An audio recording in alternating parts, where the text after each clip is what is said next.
Hola, soy Rebeca García, directora de Comunicación, Marketing y Desarrollo de Negocio en Tablao Villarrosa, el tablao más antiguo de Madrid.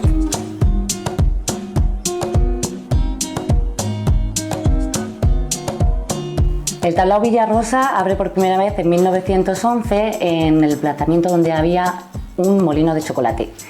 Lo cogen los propietarios Alvaradito, Farfán y Céntimo, que vienen del mundo del toreo y deciden abrir una freiduría andaluza. Así funcionan hasta 1919, momento en el que Rafael Colombí lo coge y empieza a ejercer una actividad de restaurante. Aproximadamente un año y medio después, el local es traspasado a dos camareros del cercano restaurante Viñapé, que son Antonio Pajares y Tomás Torres. Ellos son los que por primera vez meten todo el cambio arquitectónico y emulan como la misma Alhambra, o sea, meten techos de madera, de escayola, todo la decoración de cerámica, de azulejo en barro cocido, de técnica muy antigua, y precisamente es aquí donde nos encontramos ante el más antiguo de la parte interior de la sala. La obra se llama El Cortejo, la autoría es desconocida.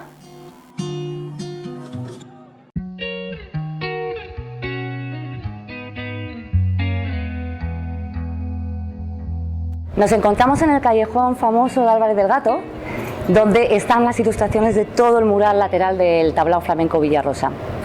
El artista es el sevillano Alfonso Romero y la fachada fue realizada nada menos que en 1927. Las escenas tiene dos de Madrid, de las 8, que ilustran las Cibeles y el Palacio de Cristal.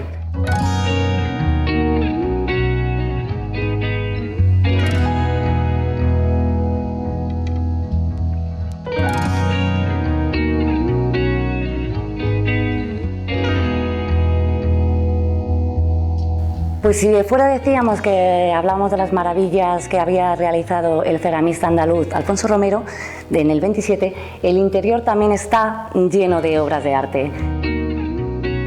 Todas lucen escenas costumbristas, andaluzas y del mundo del toreo, del cante, romerías, una maravilla. Estas datan de la primera mitad del siglo XX, son posteriores.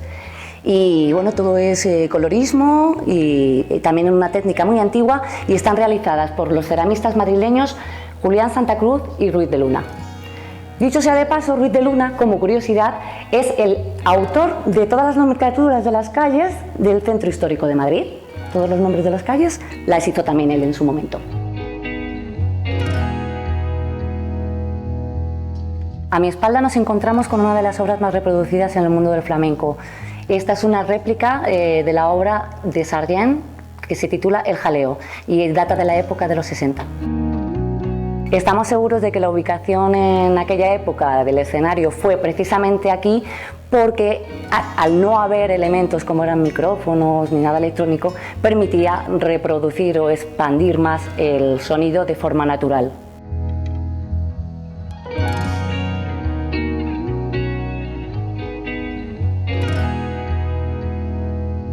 Nos encontramos en la parte de abajo de la planta de abajo del Villarrosa, que era precisamente donde se realizaban las fiestas privadas, los señoritos con los artistas que elegían arriba, en la sala principal de arriba.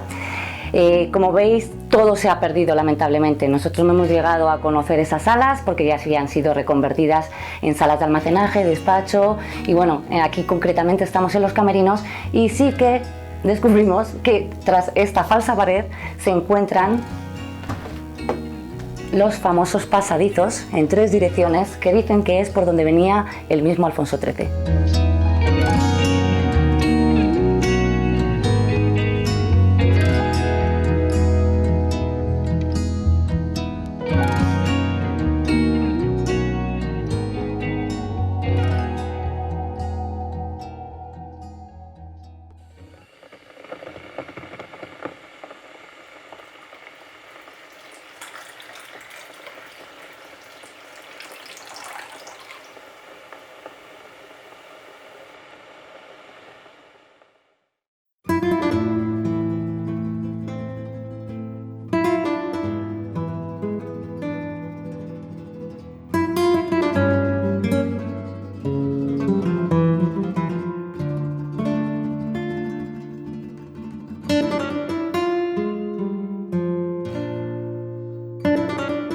Hola, soy Jonathan Miró, soy bailaor, coreógrafo y director artístico del Tablao Villarrosa de Madrid.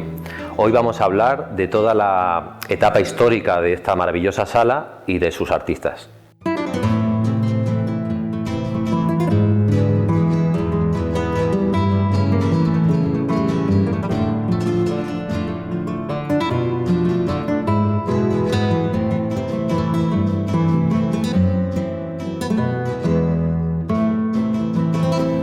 Dado el éxito de los cafés cantantes que existen en Sevilla, proliferan a las principales ciudades de España, a Barcelona, a Madrid, a Valencia, y es en Madrid donde se crean grandes cafés cantantes. Quizás es en esta época donde Madrid se consolida como la capital y como algunos llaman no la cuna de nacimiento de la expresión, pero sí se consolida como la capital mundial del flamenco, dado que los artistas más relevantes del momento suben y bajan y digamos que exportan el flamenco, lo importan, lo traen y lo llevan, ¿no? Y bueno, principalmente la llegada del genio Chacón, cuando crea uno de los cantes como son los caracoles, llamados por algunos las alegrías de Madrid.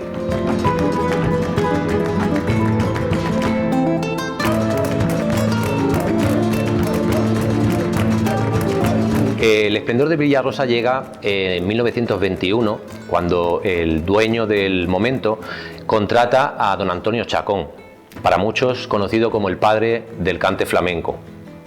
Él estaba trabajando anteriormente en Los Gravieles y bueno, el empresario consiguió contratarlo y no solo vino Chacón, sino que Chacón se hizo, digamos, con el mando de la dirección artística, por llamarlo de alguna forma en el momento, y se trajo a todo el séquito de artistas que lógicamente, como era un gran genio, pues tenía, digamos, ese mando para podérselos traer, y se trajo aquí a todos los mejores artistas del momento. En aquella época el Villarrosa no era todavía un tablao, ni siquiera llegó a ser un café cantante. Sí convivió con los cafés cantantes, pero digamos que el modo de operar del local no era un escenario con un espectáculo y público que podía estar sentado como en los cafés cantantes, sino que era un colmao en el que, bueno, pues gente muy selecta, sobre todo gente de la aristocracia,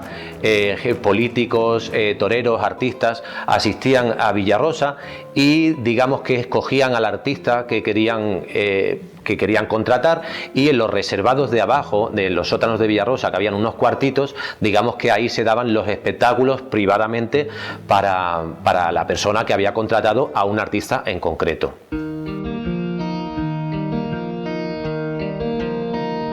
En el año 64 se vuelve a reabrir el Villarrosa, un año después de su cierre, y es en este periodo donde ya sí se convierte en un tablao flamenco. Los tablaos flamencos surgen en España a raíz del boom turístico de los años 60.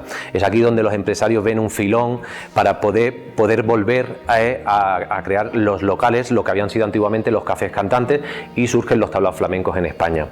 En el año 64, como digo, se reabre, se coloca el escenario antiguo y ahora sí ya se convierte definitivamente en un tablao flamenco donde aparecen artistas como Toni el Pelao, como Faico, como Fernanda Dutrera, bueno, infinidad de artistas que cada noche dan vida a este tablao, y aguanta hasta los años 70, digamos, desde el 64 al 70 se mantiene el tablao abierto, y ya en el año 70 definitivamente se cierra.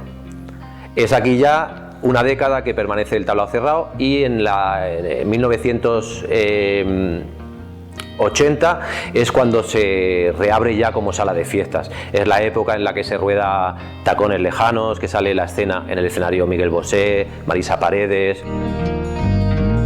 En esta época ya se convierte en una sala de fiestas y no se dan espectáculos flamencos.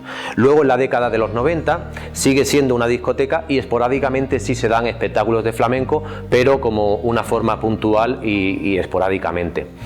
Es hasta 2011, es en 2011 donde Jesús Rodríguez Cerezal, un empresario, vuelve a abrir el tablao queriendo abrirlo como lo que había sido siempre, destinado y dedicado exclusivamente al flamenco. Y es aquí donde entro yo como director artístico junto con el equipo que lo conformamos hoy en día, y desde el 2011 pues hemos hecho una labor de la que nos sentimos muy orgullosos, puesto que hemos posicionado al tablao como uno de los tablaos de referencia de mayor calidad artística y gastronómica, y del que, bueno, pues como digo, nos sentimos muy orgullosos, y en esta andadura es en la que estamos ahora mismo. Mil gracias, Antiguos Cafés de Madrid, por venir a visitar nuestra joyita, el tablao flamenco Villarrosa. No os olvidéis que estamos aquí cuando queráis, estamos abiertos todos los días con espectáculos a diario en la Plaza de Santa Ana, número 15. Os esperamos.